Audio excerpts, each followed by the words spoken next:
Shalom saudaraku, hari ini kita akan membahas satu topik yaitu luka hati. Luka hati terambil dari Mazmur 147 ayat 3. Demikian bunyi firman Tuhan. Ia menyembuhkan orang-orang yang patah hati dan membalut luka-luka mereka. Dalam kehidupan kita setiap hari ada banyak hal yang berpotensi membuat hati kita terluka. Ada peristiwa tertentu, pengalaman tertentu. Luka berarti ada goresan atau kondisinya tidak sehat. Luka hati berarti keadaan batin atau jiwa seseorang yang terluka. Luka secara fisik mudah dilihat, misalnya luka di bagian tangan, kaki, tubuh kita. Tapi luka di hati tidak terlihat, walau bisa sangat dirasakan. Hati yang terluka lebih sulit disembuhkan dibandingkan tubuh yang terluka. Seorang yang mengalami kepahitan, kemarahan, dan sakit hati, hal itu akan membelenggu kehidupannya dan merampas damai sejahtera dan berkat-berkat sebagai anak Allah. Luka hati biasanya bersumber dari perilaku orang lain. Namun sesungguhnya luka hati muncul bukan karena perbuatan orang lain yang membuat kita sakit hati, tapi justru terletak pada respon kita terhadap perbuatan orang tersebut. Bagaimana respon kita? Alkitab memberikan contoh dari kehidupan Yusuf yang begitu pahit akibat ulah saudara-saudaranya. Mereka memperlakukan Yusuf dengan tidak adil. Tapi Yusuf tidak menjadi pahit hati, benci, dan dendam kepada saudara-saudaranya. Yusuf juga tidak memberontak dan membela diri ketika dia difitnah oleh istri Potifar. Yusuf juga tidak mengeluh ketika dilupakan oleh juru minuman Raja Firaun. Ini terjadi karena Yusuf memilih untuk merespon secara positif terhadap setiap masalah yang dihadapinya. Yusuf memiliki roh yang kuat. Dia tidak mengizinkan kemarahan dan sakit hati menguasai kehidupannya.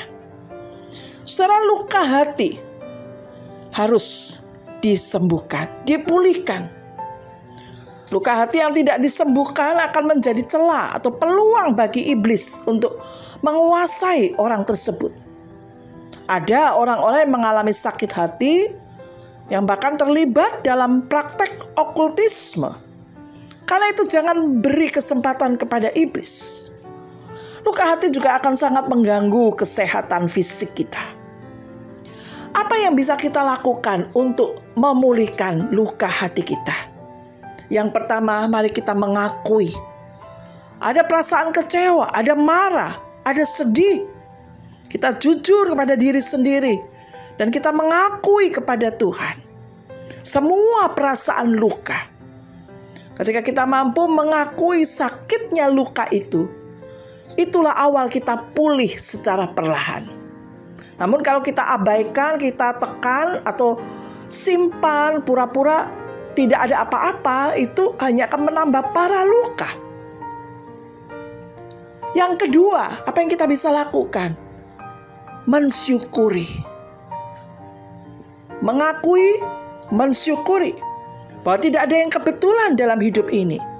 Kita berkata satu helai rambut kita saja jatuh, Bapa tahu. Apalagi ketika kita dihina, kita dilukai, orang melakukan hal yang jahat kepada kita. Allah mengizinkan untuk sebuah maksud dan tujuan. Firman Tuhan mengajarkan untuk mengucap syukur senantiasa.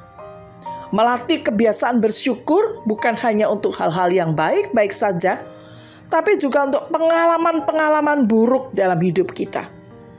Roma 8 ayat 28 mengingatkan kita Allah turut bekerja dalam segala sesuatu, termasuk luka hati kita, untuk mendatangkan kebaikan bagi mereka yang mengasihi Dia. Bahwa Allah akan mengubah air mata kita menjadi mata air. Yang ketiga, melepaskan pengampunan. Mari kita mengampuni pribadi orang-orang yang menjadi penyebab luka hati. Mohon Tuhan menolong kita mengampuni dan memberkati mereka yang melukai hati kita.